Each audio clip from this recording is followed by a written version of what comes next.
we're trying to get in the top 3 seed so we can play in Detroit, have a lot of state fans come out and support us. So, I mean, that's what we're playing for right now.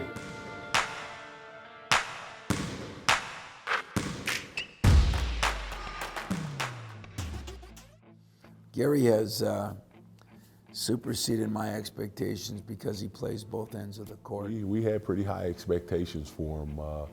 We knew what he could do and what he was capable of. I think the biggest thing that's been shocking for me is how good a defender he is. I mean, I'm just out here doing whatever I can to help the team win, whether that's playing defense, knocking down open shots that I'm able to get from other players creating for themselves and making it easy on myself, or getting rebounds, decisions, doing whatever I can to help the team win. He's one of those rare guys that's able to stand out in the team, confines, within the team concept. And,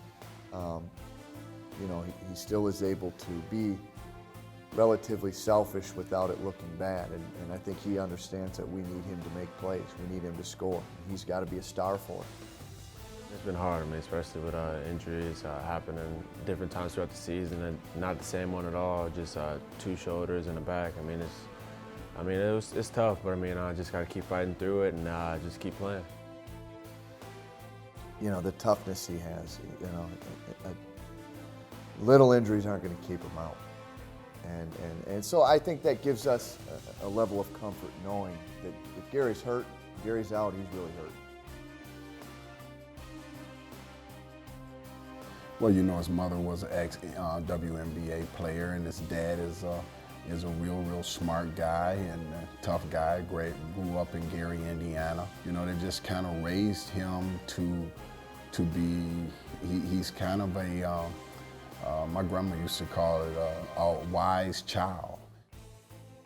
He was a football kid, and he played football all 4 years of high school, and he has that football toughness about him. I thought a couple games ago that we were going to have to pull him out of there. He said, no, I'm fine. We just kind of played through. Gary continues to find a way, and just keep them held together for the next month or so. Be in great shape. It surprised me, but it really doesn't, because I saw him do it at an age where kids just don't play through pain like that. There's no question. He's one of the tougher guys we got. And no matter how much he's hurt, he'd tell you he's not hurt. But that's what you love about him. He's a competitive kid, and he has a very high basketball IQ.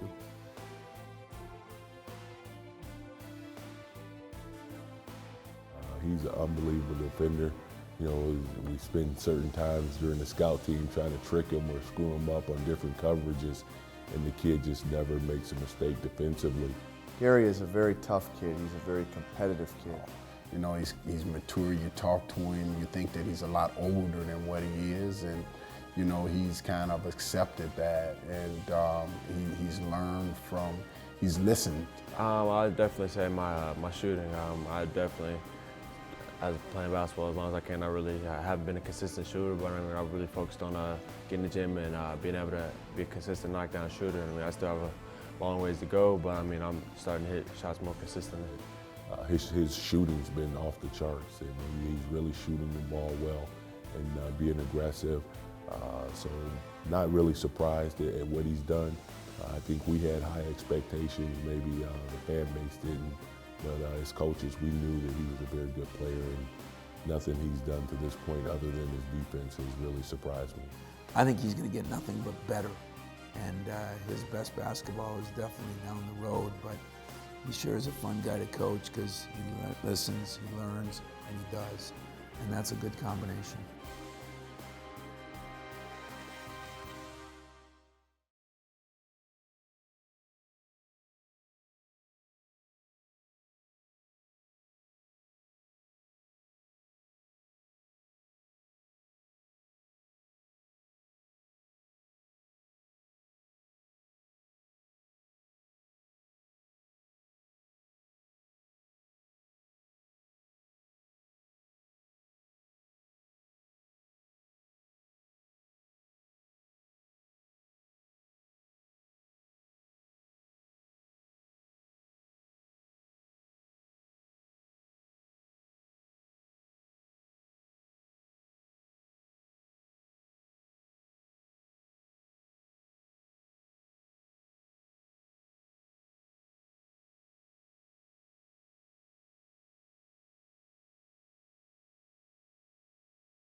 All you have to do is look across Munfield to our basketball arena, and you see how championships are made. You see the type of work that goes into it. You see the type of culture that's been built.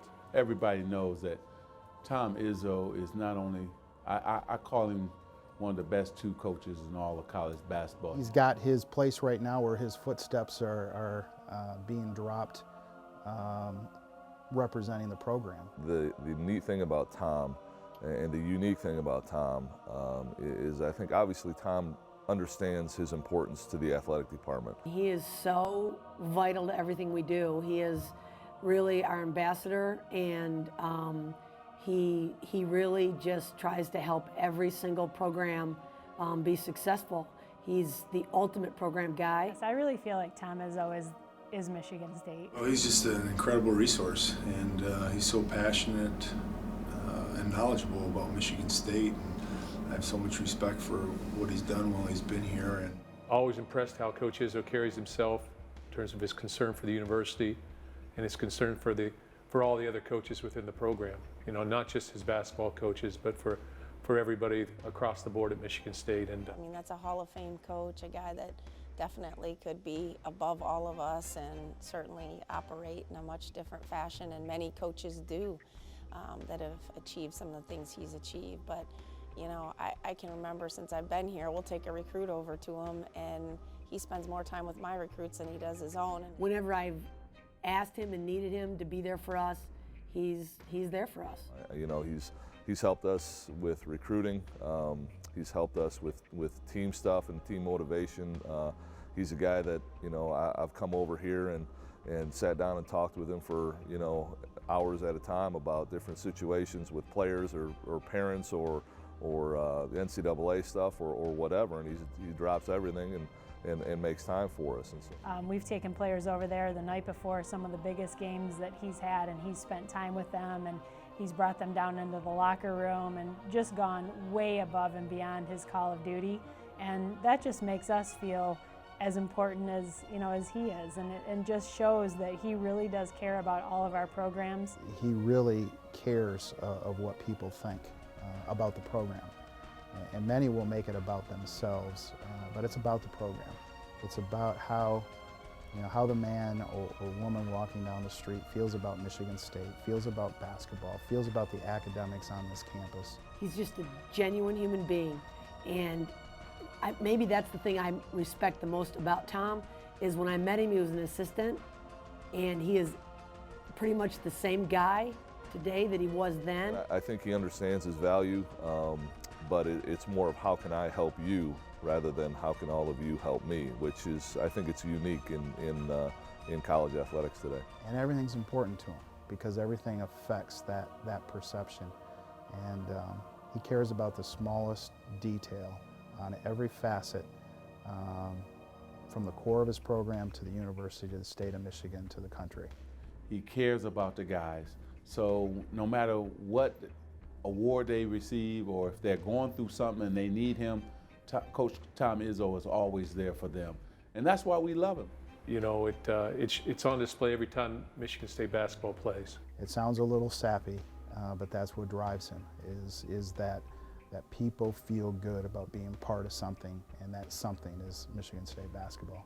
You won't see a program that have this many players come back and stay in touch with the program, and that's all because of Coach Izzo. And I think they've got a great leader in Coach Izzo that sets the tone that he's an everyday guy. He's about as down to earth as anybody, and I think their team is like that. And I think that's what makes their chemistry so good.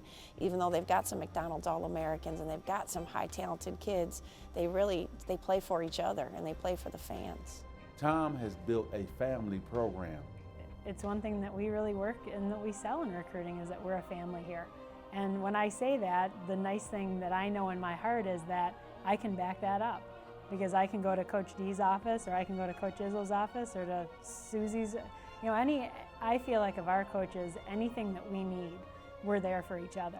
And that's a pretty special feeling, especially when you've got one of the best coaches in the history of men's basketball coaching right at your school.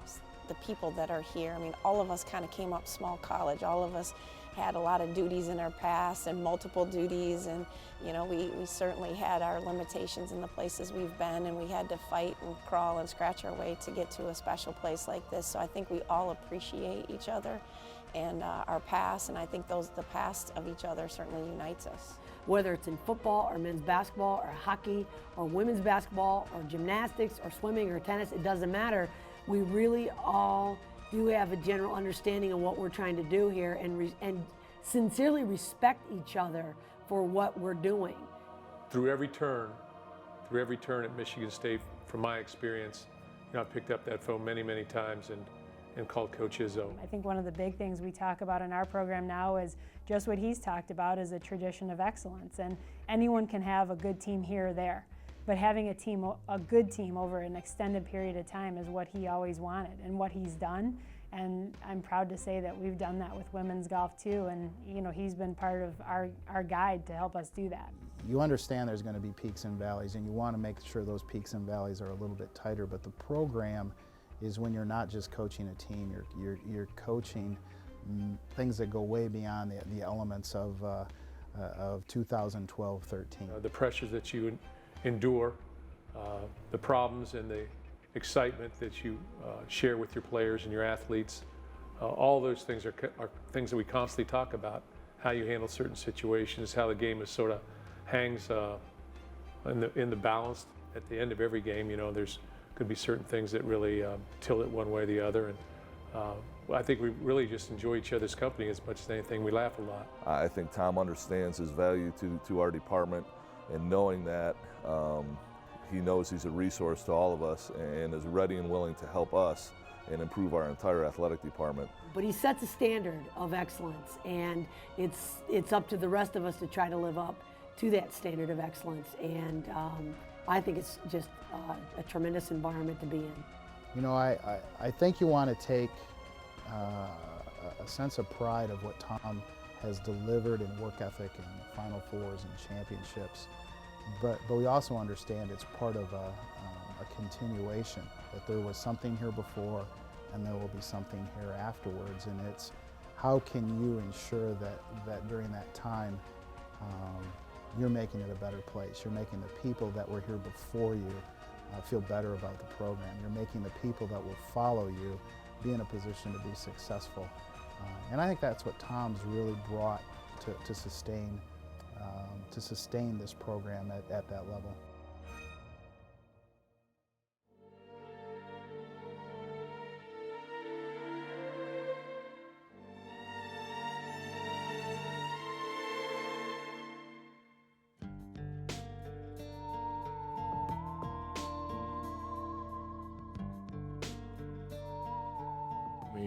We still got the Big Ten tournament where anything can happen there, and we're trying to get in the top 3 seeds so we can play in Detroit, have a lot of state fans come out and support us. So I mean, that's what we're playing for right now.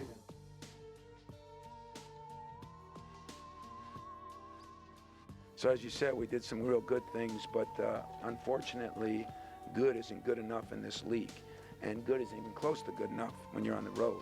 So we're gonna have to lick our wounds. We just didn't play. We tried our capability, that's all. You know, those guys came out, made some plays, got some key steals and key rebounds. You know, I feel like that kind of helped get them over the top. Yeah, you know, they got a lot of transition buckets, easy lobs, layups, and you know, we didn't get back in transition. We want to win out, win the rest of our games. I mean, get a high seed so we can get so we can play in Detroit for the first round. That's what I mean. That's our goal right now. Yeah, we played pretty much everywhere, you know. So I feel like playing in Chrysler Arena tonight wasn't, you know, it really didn't affect us at all. You know, it was just we didn't come out with the right amount of energy and intensity that we did the first time around. You know, that helped us get out to an early lead. You know, we got to look ourselves in the mirror and see what we want to do as a team. You know, we're good enough to make a run in the tournament, so that's what we got to do, and you know, adjust our goals and you know, get better now. Yeah, definitely frustrating. We can't come up get a win, especially against our rivals.